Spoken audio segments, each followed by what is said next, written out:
Cerita ini diangkat dari mitos warga sekitar mengenai siluman monyet kembar yang menguasai suatu hutan. Nah, gimana ceritanya? Langsung saja yuk kita masuk ceritanya.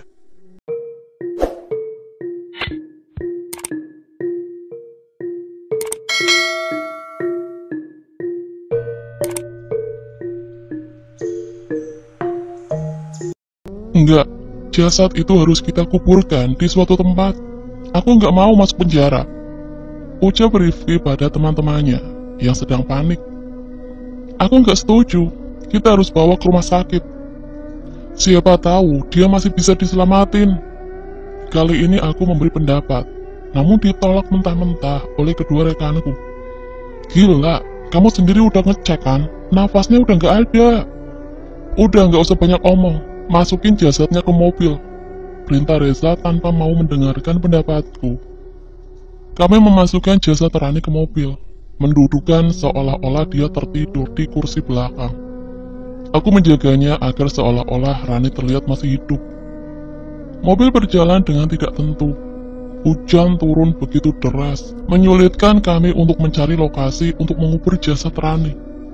Namun akhirnya kami memutuskan untuk menghentikan mobil kami di pinggir jalan tol. Hutan kecil terlihat dari sini. Rifki berlari ke hutan itu mengecek apakah ada orang lain selain kami di sana. Ambil peralatan, kita kuburkan di sini, kata Rifki dengan terengah-engah, dengan badannya yang basah kuyup karena hujan. Kami segera mengambil peralatan, menggali cukup dalam untuk memastikan jasad Rani tidak ditemukan oleh orang lain. Nandar, ambil jasad Rani, perintah Reza pada aku. Aku berlari ke mobil yang tidak jauh dari tempat kami menggali. Namun aku tak percaya dengan apa yang kulihat. Rifki, Reza, jasad Rani nggak ada, ucapku kepada kedua temanku. Rizky dan Reza saling menatap, seolah tidak percaya dengan ucapanku. Mereka berlari ke mobil dan ikutan mencari. Tadi jasadnya ada di sini kan? Kita semua tahu itu. Atau jangan-jangan ada orang lain selain kita di sini? Tanya Rifki dengan cemas. Cari, harus ketemu. Nyawa kita taruhannya, ucap Reza dengan emosi. Wajar saja Reza yang paling panik, karena dialah yang mendorong Rani pacarnya dari balkon villa yang kami sewa. Kami mencari keliling hutan dengan guyuran hujan yang semakin deras. Tak satu pun petunjuk kami temukan. Sampai akhirnya Reza melihat sosok seseorang terkapar di tengah jalan tol. Itu Rani! Teriak Reza. Reza dan Rifki segera berlari menghampiri jasad Rani yang tergeletak di sana. Hujan yang deras mengganggu pandangan kami, sehingga aku tak melihat di mana posisi Rani yang dimaksud. Bila memang ada di sana, apa mungkin Rani masih hidup? Reza berlari menghampiri jasad yang dia lihat. Rifki menemaninya, bersiap membopong jasad pucat dengan tubuh basah dan darah yang masih belum kering. Belum sempat mengangkat jasad Rani, mata Rani terbuka, memandang kedua laki-laki yang mencoba mengangkatnya. Reza, aku nggak mau sendirian, ucap jasad pucat itu kepada Reza. Seketika aku melihat sebuah truk besar lewat dengan kecepatan penuh, menghantam kedua tubuh teman-temanku tanpa ampun. Darah berserakan kemana-mana, potongan-potongan tubuh berhamburan di sekitar jalan tol. Aku tak percaya dengan apa yang terjadi, dan segera berlari menghampiri mereka. Namun belum sempat sampai ke sana, aku berhenti dengan sosok perempuan pucat yang berdiri di hadapanku di tengah derasnya hujan. Benar, itu Rani. Gak mungkin, kamu sudah mati, gak mungkin, teriakku kepada makhluk itu. Matanya terlihat sangat marah. Aku mundur, berusaha menghindarinya, hingga tanpa sadar aku terperosok ke lubang yang kami gali. Lubang itu lebih pantas untuk seorang pembunuh, ucap makhluk itu dengan mata penuh amarah. Seketika tubuhku tak bisa bergerak. Aku berusaha berteriak, namun derasnya hujan menyamarkan suaraku. Tumpukan tanah mulai berjatuhan, menutupi tubuhku. Aku tak bisa berbuat apa-apa. Hanya tangisan dan teriakanku yang pasti tidak akan didengarkan oleh siapapun. "Tolong, maafin aku, Rani!" Teriakku sekuat tenaga. Namun tumpukan tanah itu tetap jatuh ke atasku. Tolong! Oke, itu cerita yang luar biasa yang dikirimkan oleh Mas Nandar. Narasumber setia kita yang ceritanya nggak pernah gagal membuat kita merinding. Sekarang sudah lewat tengah malam, saatnya kita undur diri. Terima kasih sudah mendengarkan Radio Tengah Malam. Saya Ardian, pamit undur diri. Aku melepas headphoneku. Suara tepuk tangan dari teman-temanku terdengar dari luar ruangan. Gila, cerita kamu kali ini benar-benar bikin merinding, ucap Nisar sambil menyambutku keluar ruangan siaran. Ini cerita orang, aku cuma bacain, jawabku. Tetap saja, kalau bukan kamu yang bacain, pasti nggak akan seserem itu, ucapnya lagi. Aku menghampiri teman-temanku di luar ruangan. Mereka adalah teman-teman dari komunitas pecinta cerita horor. Kami berkumpul di studio, dan memang merencanakan ini sejak lama, mencari lokasi-lokasi angker, yang sekiranya bisa menjadi inspirasi untuk cerita-cerita horor berikutnya. Jangan lupa cek kelengkapan, sekalian nanti live report di lokasi sana. Ucap rekanku Dika, sang operator radio sekaligus penyiar cadangan andalanku. Beres, doain aja sinyal di sana nggak bermasalah, ucapku sambil berpamitan. Kami berempat memasuki mobil dan berangkat menuju kota tujuan kami di Jawa Tengah. Kabarnya di sana banyak lokasi-lokasi seram yang bisa dieksplor. Aku tertidur selama perjalanan, hingga akhirnya mobil yang kami kendarai berhenti di sebuah rumah singgah. Maklum kami berangkat dengan budget pas-pasan. Jadi rumah singgah adalah tempat pilihan kami. Siang ini kita full istirahat ya, sorenya kita siap-siap menuju pabrik gula, nggak jauh dari sini, ujar Nizar. Yakin kita mau ke sana? Itu pabrik udah puluhan tahun nggak beroperasi loh. Bisa-bisa kita ketemu hantu beneran. Balas Ranto dengan sedikit keraguan. Tenang aja, kalau emang terlihat berbahaya, kita langsung cabut. Oh, kita cuma nyari cerita seramnya, bukan nyari hantunya, ujar Didik meyakinkan Ranto. Aku menyelesaikan check-in di resepsionis dan menuju ke arah kamar. Terlihat seorang pegawai menawarkan untuk membantu membawakan tas kami. Karena ternyata letak kamar kami cukup jauh ke belakang rumah.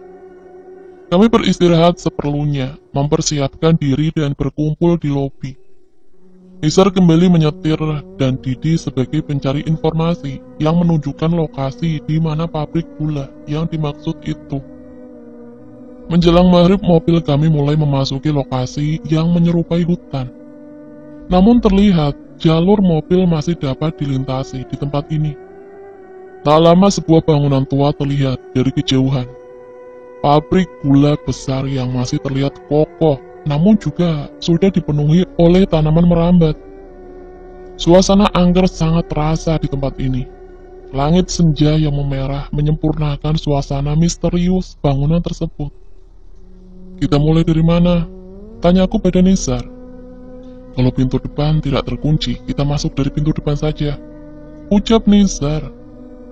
Ranto berinisiatif berjalan menuju pintu depan untuk memeriksa. Ilalang-ilalang tinggi cukup menyulitkan langkah kami.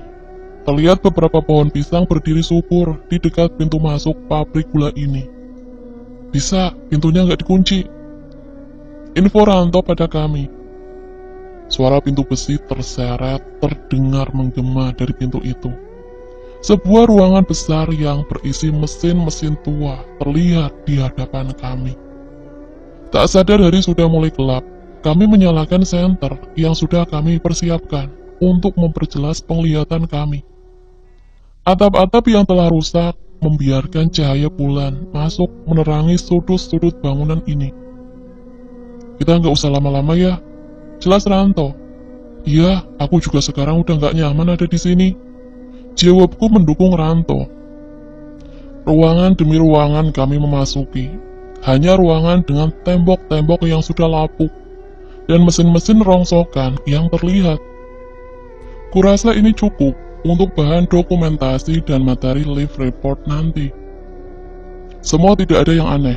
Sampai akhirnya kami sampai di sebuah ruangan besar dengan pintu kayu yang terlihat cukup reot. Kami masuk ke dalam. Terlihat hiasan-hiasan kayu yang berbentuk topeng dan patung tertata di sini. Dan yang mencurigakan, terlihat sebuah daun pisang yang diisi dengan bunga-bunga. Sepasang dupa dan kemenyan terlihat masih menyala di sana. Itu sesajen. Apa ada orang lain selain kita di sini? Tanyaku kepada Nizar. Nizar tidak menjawab. Terlihat dia juga tidak nyaman dengan yang kami lihat. Kui jatahku. Mendadak Didi berkata dengan bahasa Jawa. Dengan suara yang tidak ku kenal. Matanya melotot dengan seringai yang aneh di wajahnya. Aku panik melihat tingkah Didi. Dik, jangan bercanda, nggak lucu, teriak Nizar. Sontak terdengar suara besi terbanting dengan keras. Aku menduga itu adalah suara pintu depan tempat kami masuk. Ranto, pintunya! Ujar Nizar dengan memberi isyarat pada Ranto. Saat kami sibuk mengecek pintu, terlihat Didi berjalan merangkak, menghampiri sesajen itu, dan memakannya langsung dengan mulutnya. Aku berlari menghampiri Didi dan mencoba menghentikannya. Namun entah, tenaganya begitu kuat, sehingga tenagaku tak mampu menahannya. Syarat sudah aku terima, sekarang siapa yang mau duluan? Ucap makhluk yang merasuki tubuh Didi. Kami menyadari akan adanya bahaya dan mencoba keluar dari ruangan. Namun belum sempat aku berlari, terlihat Ranto terjatuh. Seolah ada yang menarik kakinya. Aku menangkap tangan Ranto, namun sesuatu menarik kaki Ranto dengan cepat, hingga ia terseret entah kemana. Ranto! Teriakku sambil mencoba mengejarnya. Namun Nizar menahanku. Kabur Adrian, kita cari bantuan, perintah Nizar. Kami berlari keluar ruangan. Terlihat pintu besi tempat kami masuk sudah tertutup. Namun kami tetap berlari ke sana, berharap pintu itu masih bisa dibuka. Ternyata kami salah. Sesuatu menahan pintu itu untuk terbuka. Aku mencoba mengambil telepon selulerku dan menghubungi nomor emergensi. Namun tak ada tanda-tanda teleponku akan tersambung. Aku mencoba menelpon Dika, hingga teman-teman yang mungkin bisa menolong, namun tidak ada satupun yang terhubung. Nizar terus menggedor pintu dan meminta pertolongan. Namun itu tidak lama, sampai kami mendengar langkah kaki mendekat dari langit-langit bangunan itu. Itu makhluk apa? Tanyaku dengan suara gemetar. Nizar jatuh dan terduduk, tidak percaya dengan apa yang ia lihat. Sesosok pocong, tidak hanya satu, pocong, kuntilanak, hingga makhluk tinggi besar menyerupai genderuwo. Memandangi kami dari setiap sudut ruangan pabrik gula ini. Kakiku bergetar, Nizar pun tak mampu menahan rasa takutnya. Spontan ia berlari menuju tempat di mana tidak terlihat makhluk-makhluk itu. Aku mencoba mengejarnya, namun Nizar berlari ke sebuah ruangan. Dan saat aku mencoba memasukinya, pintunya tertutup dengan sendirinya. Dan kini tinggal aku sendirian di aula pabrik gula bersama setan-setan ini. Lari, aku harus menyelamatkan diri. Tapi kemana? Aku melihat ke sekeliling tempat ini. Hanya ada pocong dan kuntilanak yang duduk di atas mesin dengan kaki yang menggantung. Dan yang aku takutkan terjadi, Didi merangkak keluar ruangan, menaiki mesin tua dan menjatuhkan dirinya hingga darah menetes dari kepalanya. Ayo, ikut aku, ucap Didi menghampiriku, merayap di tanah dengan tubuhnya yang penuh darah. Tolong, siapapun tolong!" Teriakku sekeras mungkin. Namun tidak ada siapapun yang merespon. Mendadak HP-ku bergetar. Terlihat ada telepon yang masuk. Itu Dika. Aku segera mengangkat telepon untuk meminta pertolongan. Dik, tolong, teriakku di telepon. Akhirnya kita tersambung dengan Adrian, penyiar favorit kita. Saat ini dia akan menyampaikan live report dari sebuah pabrik gula angker di Jawa Tengah. Terdengar suara Dika dari telepon. "Bukan, Dik, matiin radionya," perintahku. "Oke Adrian, ada hal apa saja yang bisa diceritakan?" ucap Dika melalui teleponnya. "Dik, tolong Dik, kami dalam bahaya. Pabrik tua ini mengerikan, tolong aku," perintahku pada Dika. "Sorry, suara kamu gak jelas. Apa tadi?" "Pabrik gula mengerikan. Kamu lihat apa saja di sana?" tanya Dika lagi yang terdengar belum mengerti kondisi saat ini. "Siapa aja tolong, sekumpulan pocong, kuntilanak ada di setiap sudut pabrik ini," ucapku sudah tercampur dengan tangisan. "Pocong, kuntilanak, gila, parah. Pasti seru banget petualangan kamu. Oke, nanti kita lanjutin lagi ya live reportnya. Semoga nanti sinyalnya sudah jelas." Buat para pendengar setia, stay tune di radio tengah malam bersama aku Dika dan Adrian yang berada di lokasi, ucap Dika sambil menutup teleponnya. Tanpa sadar, tangan Didi yang penuh luka sudah menggenggam kakiku. Aku berusaha mundur melepaskan, namun punggungku menyentuh sesuatu. Aku menoleh, sesosok wajah pucat menyeringai, dengan rambut yang tidak beraturan, berada tepat di belakangku. Itu adalah kuntilanak yang tadi menatapku dari atas mesin tua. Selamat bergabung di radio tengah malam kali ini bersama saya Dika. Gimana kabar para pendengar semua? Semoga udah siap untuk merinding bareng nih di tengah malam ini. Spesial di malam ini kita akan live report dengan penyiar andalan kita, Adrian, yang sedang berada di pabrik gula angker di Jawa Tengah. Aku mendekati radio, membesarkan volumenya, dan menajamkan telingaku. Radio tengah malam adalah salah satu siaran favoritku. Cerita-cerita horor yang dibacakan seolah membawaku menjelajah ke alam lain. Akhirnya kita tersambung dengan Adrian, penyiar favorit kita. Saat ini dia akan menyampaikan live report dari sebuah pabrik gula angker di Jawa Tengah. Oke Adrian, ada hal apa saja yang bisa diceritakan? Bahaya, pabrik tua ini mengerikan. Sorry, suaranya kamu gak jelas. Apa tadi? Pabrik tua itu mengerikan. Kamu lihat apa saja di sana? Siapa? Sekumpulan pocong, kuntilanak ada di setiap sudut pabrik ini. Pocong, kuntilanak, gila, parah. Pasti seru banget petualangan kamu. Oke, nanti kita lanjut lagi ya live reportnya. Semoga nanti sinyalnya sudah jelas. Buat para pendengar setia, stay tune di radio tengah malam bersama aku Dika dan Adrian yang berada di lokasi. Pabrik gula, tunggu. Jangan-jangan itu pabrik gula di belakang desa ini. Aku segera mengambil radioku, mengenakan sandal dan berlari keluar. Pale, teriakku ke sebuah rumah yang tak jauh dari rumahku berada. Opo to Panjul, cacilik tengah malam ngene teriak-teriak, ucap Pak Le sambil membuka pintu. Ini Pak Le, kayaknya ada yang masuk ke pabrik gula, ucapku setengah sambil menyodorkan radio. Kita sudah mencoba menghubungi Adrian kembali, yang sedang berpetualang di pabrik gula. Namun sepertinya sinyal belum mendukung. Kita lanjut baca cerita dulu ya. Terdengar suara dari radio yang aku tunjukkan.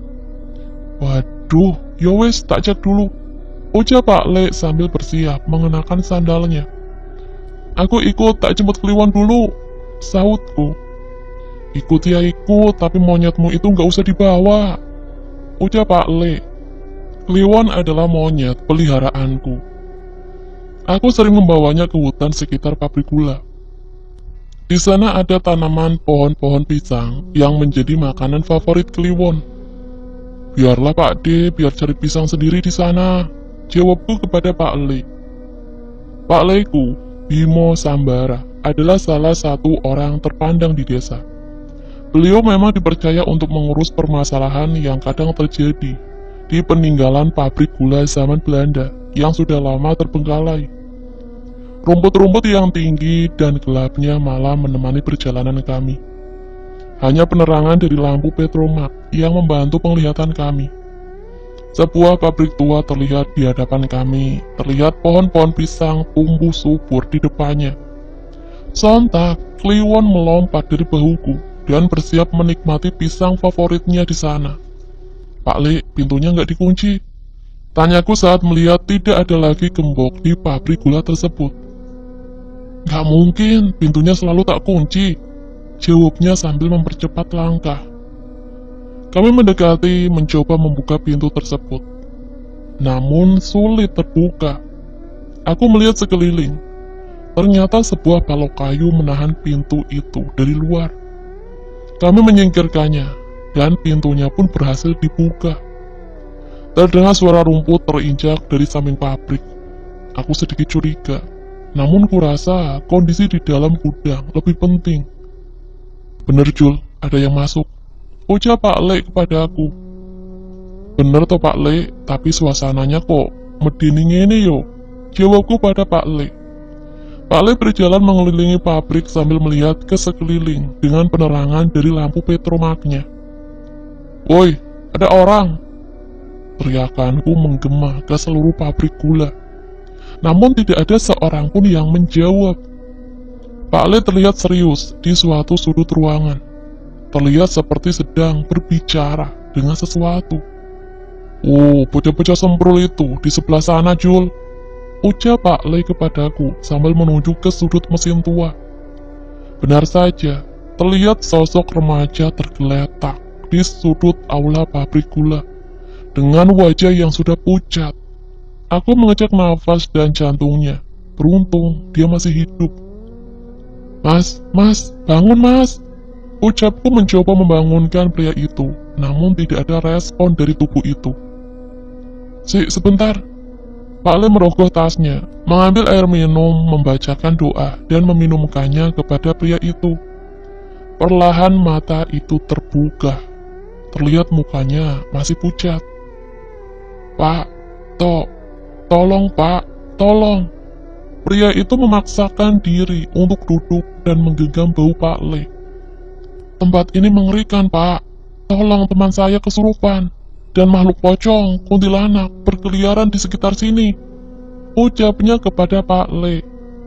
Kuntilanak? Maksudmu yang di belakangmu itu? Ucap Pak Le. Pria itu menoleh ke belakang. Terlihat kaki pucat dan penuh luka menggantung di dekat kepalanya. Dia menoleh ke atas dan wanita dengan wajah pucat dan penuh luka menatapnya dari atas mesin tua. Tolong! Teriak pria itu sambil melompat menjauhi makhluk itu. Itu Sri, salah satu makhluk penunggu gudang sini. Kayaknya kamu juga udah ketemu yang lain, jelas Pak Le. Iya, itu Pak, makhluk yang menyerang saya. Teriak lagi sambil menunjuk pada kuntilanak itu. Nyerang gundulmu, justru makhluk yang kamu bawa yang bikin perkara di sini. Kalau nggak ada Sri, mungkin kamu udah dibawa sama temanmu yang kesurupan itu, ucap Pak Le memarahi pria itu. Pria itu terheran mencoba mencerna ucapan Pak Le.